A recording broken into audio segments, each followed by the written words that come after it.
నమస్తే, నేను ఇందు. విడుదల రజనీపై సిఐ అనుచిత ప్రవర్తన గురించి రోజా మౌనం పాటించడం జరిగింది. మరి దీని గురించి మాట్లాడడానికి మనతో పాటు డాక్టర్ దుర్గా వడ్లమాని గారు ఇప్పుడు మనతో ఉన్నారు.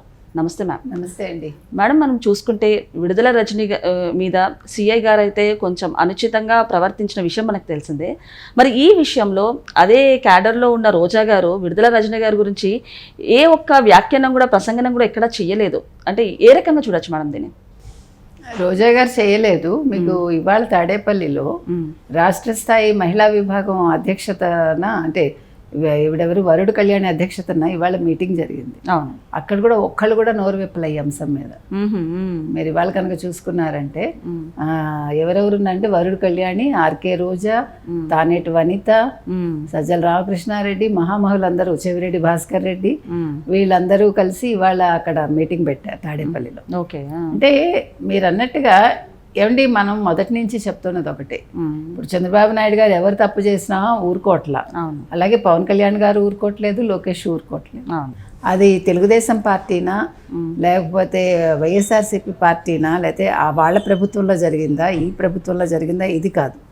తప్పు ఎవరు చేసినా కూడా ఉపేక్షించకూడదు అనేది ఈ ప్రభుత్వంకున్న ఒక నిబద్ధత. అది గత ప్రభుత్వంలో లేదు. మనకు తెలిసి ఏం జరిగిందో, అప్పుడు మహిళలను ఎలా వేధించుకు తిన్నారో, ఎలా ఏం చేశారో మనందరికీ తెలుసు. ఇవాళ విడుదల రజనీ విషయంలో జరిగిన దాన్ని మీరు అన్నట్టుగా ఒక ఎస్ఐ తప్పు చేశారు, దాని మీద ఖచ్చితంగా చర్యలు అయితే ఉంటాయి. ఎందుకంటే హోమ్ మినిస్టర్ అనిత గారే ఊరుకునే మనిషి కాదు. కాకపోతే వాళ్ళ పార్టీలో వైఎస్ఆర్సీపీకి సంబంధించి మీరు అన్నట్టుగా ఆర్కే రోజా గారు మరి అన్నింటికీ ఫైర్ బ్రాండ్ లాగా నేను పడిపోతాను, నేను ముందుంటాను, ఎవరికి అన్యాయం జరిగినా నేను ఊరుకోను అని ఆవిడ అంటారు కదా. ఇప్పుడు పవన్ కళ్యాణ్ తిట్టడానికిను తర్వాత ఇవాళ కూడా మాట్లాడింది. ఏంటది నరకాసుర పాలన అంటే ఏమిటో ఇవాళ ఆవిడ చెప్తోంది. అంటే మరి నరకాసుర పాలన అంటే ఏంటో ఆవిడే చెప్పాలి. ఇవి సూపర్ 6లు కాదు, ఇవన్నీ కూడా ఏంటి రెడ్ బుక్ రాజ్యాంగం ప్రకారం నడుస్తున్నాయి. 2.0లో వీటిని ఎండగడతాం మేము. 2.0 అంటే మళ్ళీ జగన్ వస్తే మేము వీళ్ళందరి సంగతి అంత తెలుసా. బ్లూ బుక్ లో ఆవిడ ఇవన్నీ రాసుకుంటుందట. నేను ఇప్పుడు కాదు, రెడ్ బుక్ మీద వాళ్ళు ఎప్పుడైతే విరుచుకుపడి మీరందరూ కూడా ఒక పుస్తకం పెట్టుకోండి అని జగన్ చెప్పారో ఆ రోజే నేను అన్నా, ఇది బ్లూ బుక్ అని పెట్టుకోండి మీరు బాగుంటుందని. ఇవాళ బ్లూ బుక్ అని మెన్షన్ చేసింది రోజా గారు, ఆర్కే రోజా గారు. కాబట్టి ఆర్కే రోజాలో పవర్ తగ్గిందా, లేకపోతే ఆర్కే రోజా ఇంకా గత్యంతరం లేక వైఎస్ఆర్సీపీలో ఉన్నారా ఆవిడ?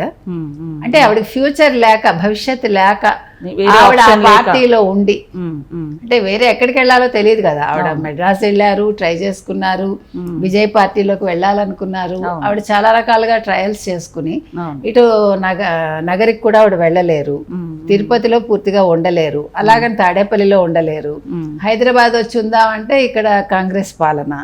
కాబట్టి వీళ్ళందరికీ కూడా ఒక త్రిశంక స్వర్గంలాగా తయారైంది వీళ్ళ పరిస్థితి. ఈ నేపథ్యంలో ఆవిడ మరి విడుదల రజనీ గారికి ఆవిడ సపోర్ట్ చేయాలి కదండి. అందులో మహిళా విభాగానికి సంబంధించి వీళ్ళందరూ కూడా ఏమనాలి, శక్తులు అనమాట. వాటికి శక్తి వీళ్ళందరూ వైఎస్ఆర్సీపీలో. అందులో జగన్ అన్నని ఏమన్నా అంటే ఆవిడ ఊరుకోదు. మరి జగన్ అన్నకి సంబంధించి విడుదల రజనీ గారిని ఏదన్నా అంటే ఆవిడ ఎలా ఊరుకున్నారు అనేది ఈరోజు చర్చనీయాంశంగా ఉంది. మీరు అన్నట్టు ప్రత్యర్థి పార్టీలో ఉండి స్పందించకపోతే అది ఒకలా చూడొచ్చు. అలాంటిది ఒకటే పార్టీలో ఉండి 4 సంవత్సరాలు 5 సంవత్సరాలు వర్క్ చేసి ఇలా మౌనంగా ఉండడం ఏ విధంగా చూడొచ్చు మనం? అంటే ఇంకా అదే చెప్తున్నా, ఇప్పుడు స్పందించినా ఒకటే, స్పందించకపోయినా ఒకటే. ఆల్రెడీ ఆవిడ మీద ఆడుదాం ఆంధ్ర స్కామ్ ఉంది. ఇప్పుడు విడుదల రజనీ వాళ్ళ మరిది ఇరుక్కున్నారు, గోపి. తర్వాత పిఏ కోసం ఆవిడ చాలా కంగారు పడిపోయింది కదా. ఎవరు? విడుదల రజనీ. పిఏ అరెస్ట్ అవ్వగానే ఆవిడ చాలా కంగారు పడిపోయి ఆ ఫోన్ కోసం ఆవిడ చాలా అలజడి పడిపోయింది ఆవిడ. సో అందుకని ఇందులో మనం ఏదైనా మాట్లాడితే ఎటొచ్చేటు మీద పడుతుందో అనుకుందో ఆవిడ. అంటే తెలియకుండా మనం చేయిపెట్టడం ఎందుకు, మళ్ళీ నిప్పు కాలితే కష్టం కదా. ఇప్పుడు విడుదల రజనీ రేపో మాపో అరెస్ట్ అంటున్నారు. ఓ పక్క ఆర్కే రోజాని ఎప్పుడు అరెస్ట్ చేస్తారని ప్రతి ఒక్కళ్ళు ఉత్కంఠగా ఎదురు చూస్తున్నారు.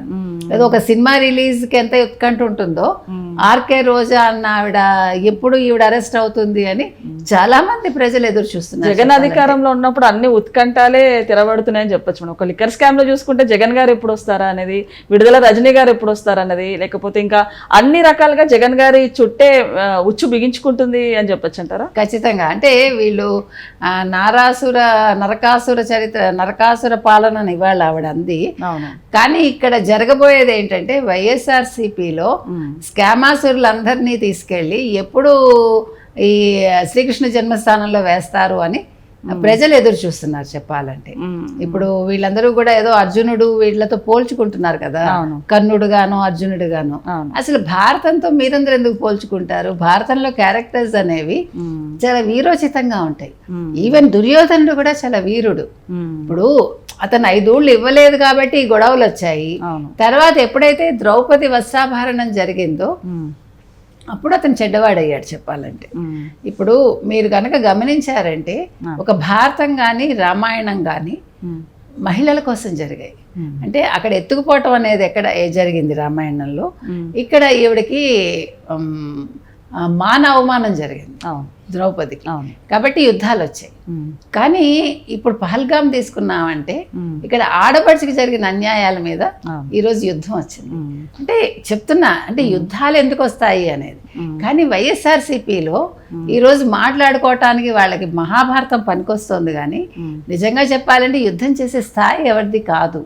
ఒక నవవధువు సింధూరాన్ని చెరిపినందుకు ఆపరేషన్ సింధూర్ ద్వారానే ఉగ్రవాదులకు మోదీ గారు సమాధానం ఇచ్చామని చెప్పారు. ఎగ్జాక్ట్లీ. ఎందుకు ఇవ్వాల్సి వచ్చింది? వాడు ఏమన్నాడు? ఆ ఉగ్రవాది నన్ను కూడా చంపేయని అడిగింది ఆవిడ. అడిగితే నేను చంపను, నువ్వు వెళ్ళి మీ మోదీకి చెప్పుకో అన్నాడు.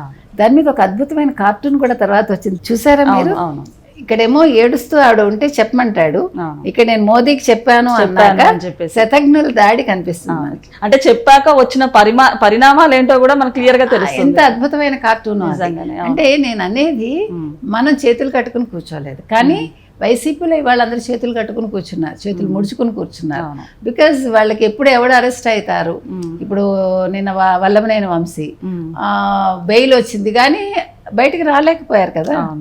ఎందుకు చెప్తున్నామంటే వీళ్ళందరూ కూడా అనాలోచితంగా వీళ్ళు తప్పులు చేసి ఈరోజు మీరు మమ్మల్ని ఇరికిస్తున్నారు, మా మీద అక్రమంగా కేసులు బనాయిస్తున్నారు. ఇవాళ మీరు సాక్షి పేపర్ చూడండి, వాళ్ళు మద్యం స్కామ్ గురించి ఏమి ఇచ్చారో మీకు కనిపిస్తుంది. అంటే అన్నీ కూడా బాబు గారి మీద వేసేయాలి, బాబు గారే తప్పులు చేశారు, చంద్రబాబు నాయుడుదే అన్ని తప్పు, వాళ్ళన్నీ కూడా రివర్స్ లో అట్లా రాసుకుంటున్నారు ఆ సాక్షిలో. అది జర్నలిజం అనేది అలా కాదు కదండి. మీ పేపర్ అయినా కూడా మీరు సక్రమమైన వార్త ఇస్తే, ఇప్పుడు జగన్ అనే వ్యక్తికి కొంచెం సేవ్ ఉండాలి. రేపు పొద్దున్న ప్రజల్లోకి వెళ్తే అతను మొహం చూపించుకోగలగాలి. అది లేకుండా అతను చేసుకుంటున్నారు, చుట్టూ ఉండేవాళ్ళు కూడా అలాగే చేస్తున్నారు. కాబట్టి ఇవాళ రోజా అనే వ్యక్తి మాట్లాడకపోవడం అనేది, అంటే ఆవిడకి మాట్లాడేంత ధైర్యం లేదా, లేదు మాట్లాడితే ఎక్కడ ఇరుక్కుంటాను అని భయపడిందా అనేది. ఎందుకు మేడం ప్రతి దాని మీద ఆవిడ కమెంట్ చేస్తారు, ప్రతి స్టేట్మెంట్ గురించి కూడా ముందుకు వచ్చి మాట్లాడతారు.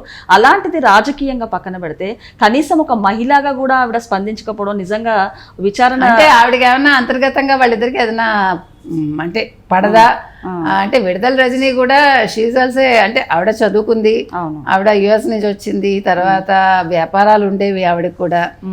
She's also good looking lady, ఈవిడ గుడ్ లుకింగ్, ఆవిడ గుడ్ లుకింగ్. మరి ఇద్దరికి ఏదైనా స్పర్ధ ఉందా మనకు తెలియదు. ఏదైనా స్పందించకపోవటం అనేది ఆలోచించాల్సిన అంశం, ఎందుకు స్పందించలేదు అనేది. ఎందుకంటే ఎప్పటికప్పుడు వెంటనే స్పందించే రోజా గారు పాపం ఈ రకంగా మౌనం వహించటం ఏంటో దానికి ఆవిడే సమాధానం చెప్పాలి, మౌనం వదిలేసి. ఓకే మేడం, నమస్తే.